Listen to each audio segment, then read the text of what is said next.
In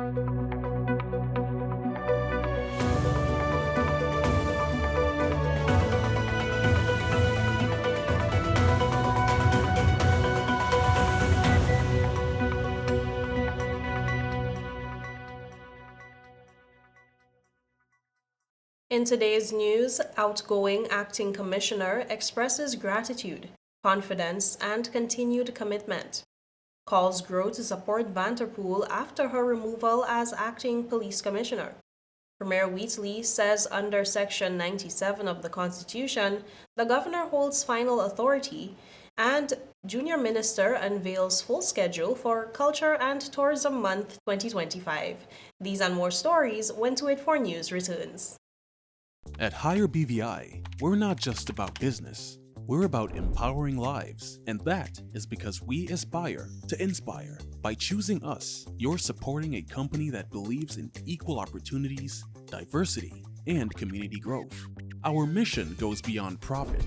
It's about providing HR solutions, fostering talent, and leaving a positive impact. Join us in building a better future, a better BVI.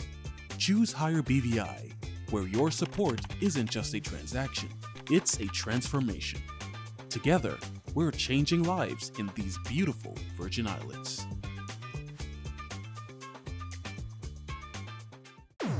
We mash the gas, them bite the dust. We set the speed while they gathering rust. Inside we heart BVI come first. So please don't be fooled cause they not like us. Once we mash the gas, them bite the dust. Cause we always fast and we always fuss. If you want real speed, you know who to trust. Somebody better tell them they're not like who?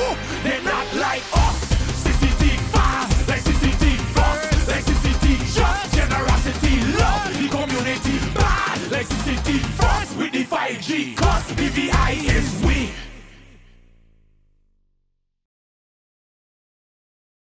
Welcome to the Wednesday, November 12th edition of 284 News. I am Jacques Wooding Donovan, bringing you the latest out of the British Virgin Islands.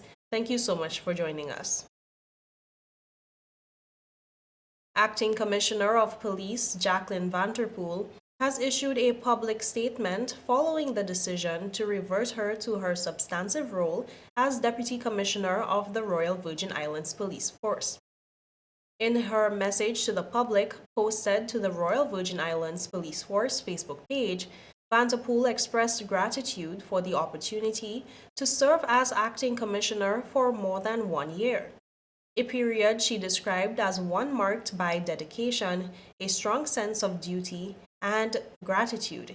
She noted that she often led the Royal Virgin Islands Police Force without the support of deputies or an assistant commissioner, yet remained fully committed to improving the organization and enhancing public safety.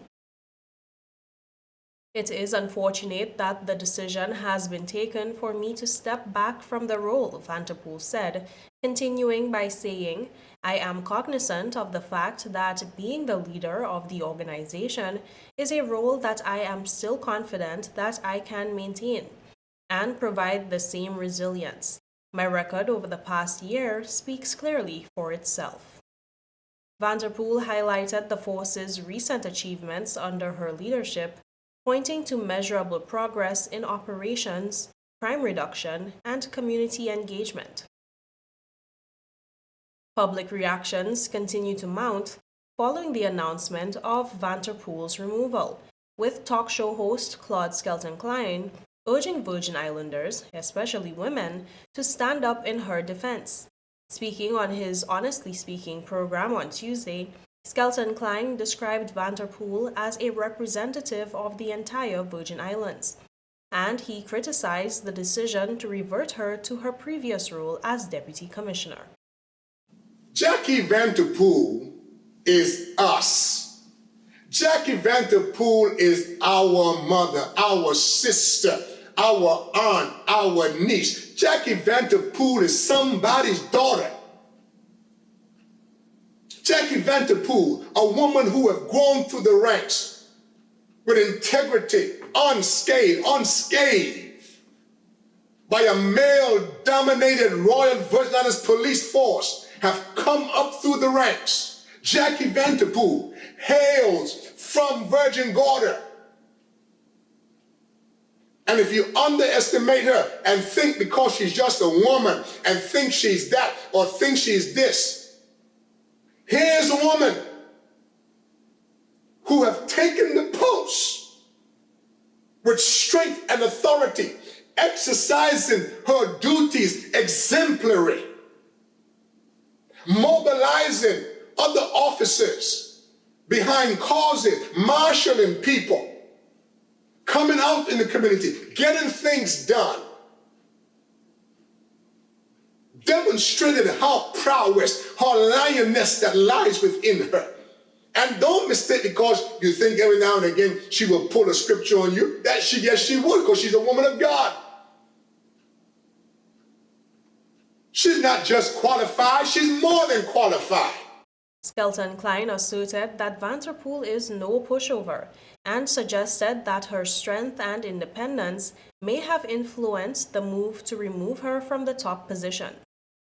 But because that's not in keeping with the institution of the governor's office that represents the United Kingdom, she as a woman is pushed out, being pushed out, pushed aside. You can call it by any other name about how she's reverting to original post. She's being pushed disrespectfully. And we as a people need to stand up for each other, but more importantly, we need to stand up for our women. You know what the problem is? You know what I think part of the problem is? Jackie Vanterpool is an inconvenient presence. I believe there are things that the United Kingdom officialdom, I don't believe this is the situation with individuals, citizens of the United Kingdom. I believe this is officialdom of the United Kingdom. They have things they want to do, and Jackie is an inconvenient presence. Meanwhile, Premier Dr. Natalia Wheatley says that Governor Daniel Pruce acted within the powers granted to him under Section 97 of the Constitution in the Jacqueline Poole matter, noting that while the Police Service Commission and National Security Council can advise, the final decision rests entirely with the governor.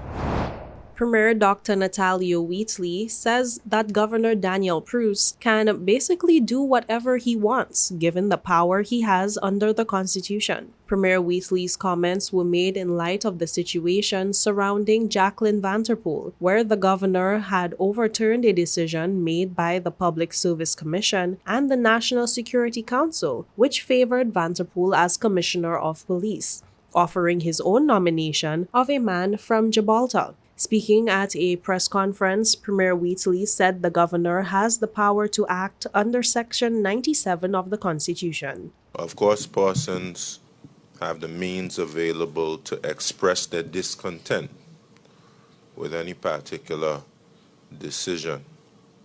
But ultimately, what we as a people need to do is have a system with a certain level of democratic accountability. That's why democracy functions the way that it does.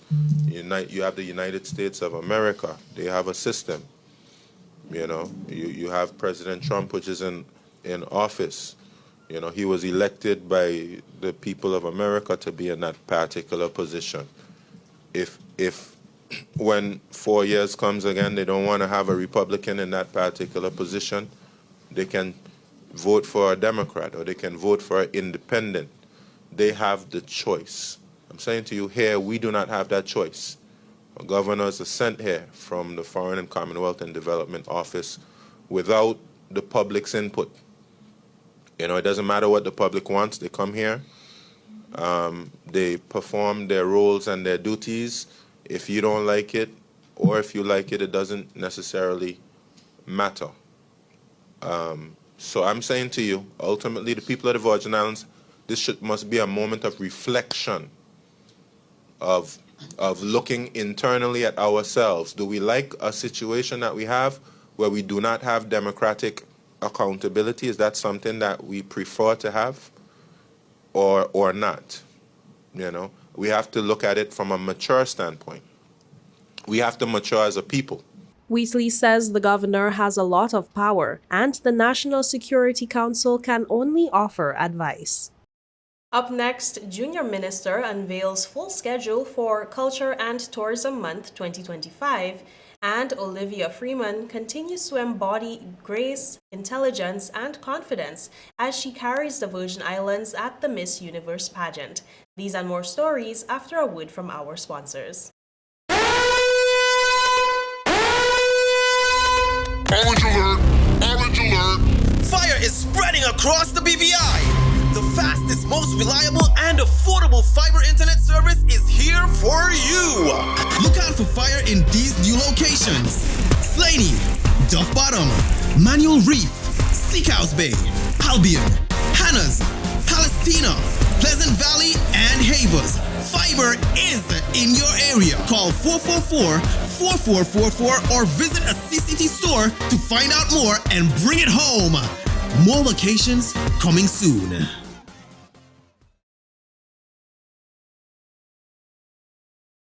Welcome back, and thank you so much for staying with us. Junior Minister for Culture and Tourism, Honorable Luce Hodge-Smith, has announced a packed slate of events for Culture and Tourism Month 2025. More in this report.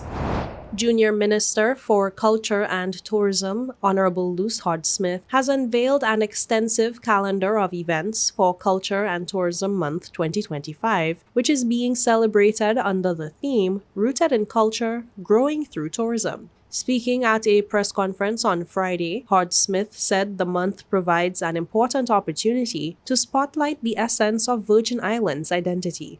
Culture and tourism are not just related, they are two sides of the same coin. Our vibrant heritage, our stories, our culinary traditions, and our art are precisely what create the unique and authentic traditions and experiences that visitors seek. This celebration is a crucial investment. By highlighting our cultural assets, we are not only preserving our identity for future generations, but we are also strengthening our tourism product and fueling economic growth across our territory. The month of activities officially began with the 284 Excellence Film Festival, held from October 30th to November 2nd, followed by the Long Story Short BVI Literary Festival, which ran from November 5th and featured local authors, poetry readings, and writers' workshops. And on the 13th, we have the 3rd Annual Tourism Education Symposium, and that's for senior school students. And on 14th, we have the launch of the Virgin Gorda Book Club. And there we start the first day of 3 days of Fungi Fest. Fungi Fest is the 14th, 15th, and 16th. On the 18th, Tuesday, we have the Uba Soca Cruise. Folks coming from, I'll talk about that in a little bit. And then we have the launch on the 18th as well, the launch of the Sister Islands Ad Hoc Cultural Committee. And on the 20th, we have the launch of the Virgin Gorda Historical Tour Manual at the Rock Cafe in Virgin Gorda. On the 21st of November, we have our usual cultural food fair and expo at the Noel Lloyd Positive Action Movement Park. And on this particular day, we always ask the persons to rock their territorial wear. Activities resume on November 25th with the Emancipation Festival Forum, where the public will be invited to share their views on strengthening the annual celebration. Culture and Tourism Month will conclude with the opening of a virtual reality museum at Craft Alive on November 27th, followed by the popular Anegada Lobster Festival on November 28th and 29th. Public schools across the Virgin Islands will also host their own cultural programs from November 14th to 21st, allowing students to celebrate the month through music, dance, traditional dress, and local art. Miss Universe BVI 2025 Olivia Freeman continues to shine on the international stage in Thailand, captivating audiences with her elegance and confidence as she represents the territory ahead of next Friday's Miss Universe Grand Finale. Here is a look at some of her recent appearances and the stunning photos she continues to share on her official Facebook page, where she shares her journey.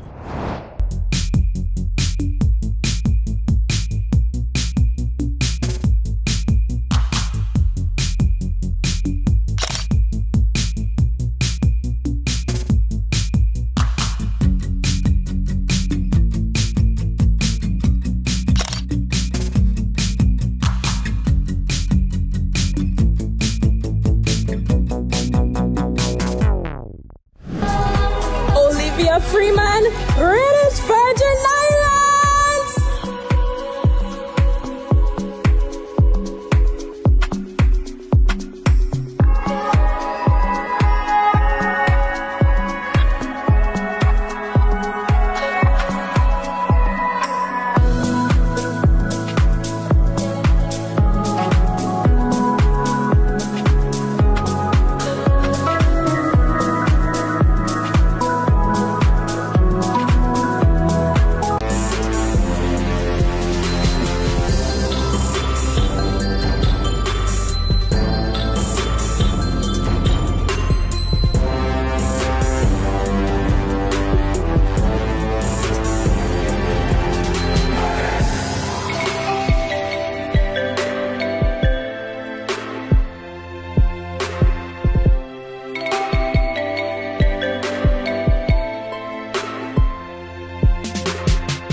FREEMAN, British Virgin Islands.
Meanwhile, in the world of sports, as the British Virgin Islands prepares to host the MERIDIAN PANAM Masters Squash Championships 2025, set to take place from November 13th to 16th in Tortola, national squash coach Adam MURRILLS says he is eager to see the territory's growing enthusiasm for the sport take another major step forward. MURRILLS expressed his excitement about the upcoming event, which will bring together top master players from across the region. So in total, we've got about 50 players playing on Thursday, Friday, Saturday, and then we've got a boat trip on the Sunday, which always goes down well. The coach, who has been leading development efforts within the BVI Squash Rackets Association, noted that he continues to be impressed by the homegrown talent emerging from the territory, as well as highlighting the territory's recent achievements from outside players. For this event, it's the Masters event, so you've got different categories. You've got the men's over 35s, over 45s, over 55s, and over 65s. And then on the women's side, we've got slightly less entries, so we've just compiled it all together and we've got the women's open. We have one of the #1 seeds, so in the over 35 event, he's just turned 35, so he's well placed physically to be in that age group, Joe Chapman. Joe's represented the BVI at 5 Commonwealth Games. He's played professionally, he's reached the top 100 in the world, so he's a very accomplished player, and he should have a really good chance of doing well in his age group. Other players who've got a good chance would be Dion Anselm in the over 45s, Percy Roden, one of the main sponsors in the, you won't like me saying his age, but in the over 65s, and a few other strong players who could well go far in the event. MURRILLS encouraged residents to come out and support the event, whether as spectators or potential players. The coach also extended his gratitude to MERIDIAN, the title sponsor, for their continued support and contributions to the growth of squash in the British Virgin Islands. Up next, District 6 gears up for 2025 job fair with pre-fair training seminar and partly cloudy skies and scattered showers expected across the BVI tonight. These and more stories when To It For News returns. Life is unpredictable, and when a storm is coming, having a plan can make all the difference. We need a plan in case of a hurricane. Everyone, let's work together on this. This is where we go in case if we need to evacuate. This is safe away from flood zones. I will use this room as our secure space if we have to stay home. Don't forget to save our local contacts and also our off-island contacts. Right, and we need to have a plan for our pets too. They can't go to shelters, so we need a safe place for them. In case we get separated, we should have a meeting spot. How about the community center? That's good, and we can leave a note there too. I feel safe knowing we have a plan. With a plan, you're not just preparing for the worst, you're taking control of the situation. A message from the Department of Disaster Management and 284 Media. Just give me my service. Yeah. Just give me my service. Just give me my service. Make the switch to CCT and get connected today. Unlimited talk, text, and data. Visit any CCT store or call us at 444-4444. CCT, Life Unlimited. Welcome back and thank you so much for sticking with us. 6th District Representative Myron Walwyn has announced that over 20 employers are confirmed for the 2025 District 6 Job Fair set for November 21st at the New Testament Church of God Hall in Boggers Bay, with a mandatory enrichment seminar on November 14th to prepare job seekers for the event. More than 20 businesses will be participating in the 2025 District 6 Job Fair on November 21st at the New Testament Church of God Hall in Boggers Bay from 10 a.m. to 2 p.m. However, before that event, District Representative Myron Walwyn and his committee want to ensure that the potential employees are ready for the job market. Walwyn said they will be holding an enrichment seminar on Friday, November 14th, prior to the job fair, which everyone must attend in order to participate in the event. It is for residents of District 6. The cutoff period is November 14th. The reason why we have done that is because every time we have done the job fair, and an imperative is that there must be enrichment programs. So we formed an employment task force in our district about 2 years ago, tasked with helping us to address the issue of unemployment in the district. And that task force is made up of persons who are professionals in different fields, including human resources management. And so the persons who sign up for the program, we do enrichment programs with them for about 3 or 4 days. How to go through the interview process, how to dress for the job, your attitude and so on.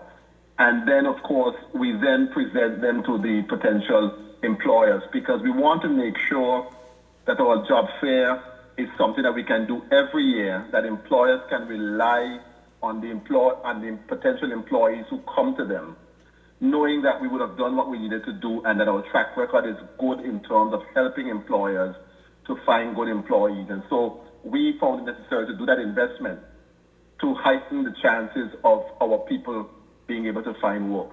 Walwyn noted that they are still going through the process and they expect to surpass the 20 employers who were part of last year's job fair. The district rep said they have invited a range of employers to be part of it. Several corporations have been invited. We've invited hospitality businesses and other trade businesses, stores and different things that we know will be looking for employees around this time of the year. We deliberately pair our job fair around the time when we know that business will start to pick back up because of the tourism industry.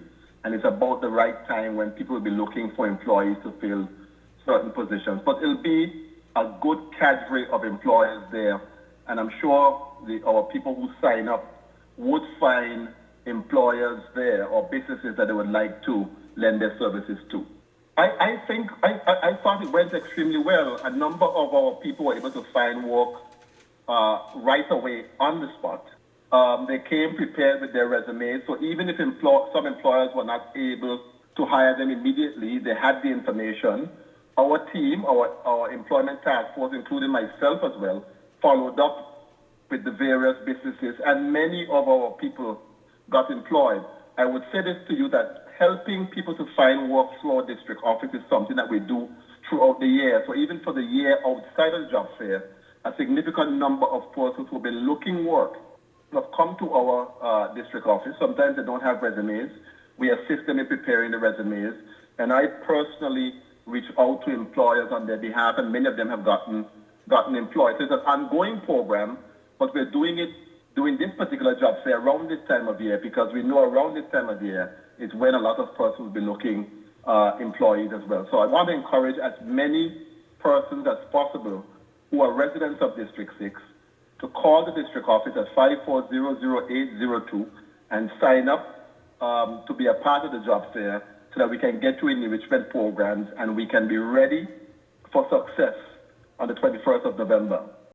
In weather, forecasts indicate partly cloudy to cloudy conditions with a moderate chance of passing showers over the next 24 hours.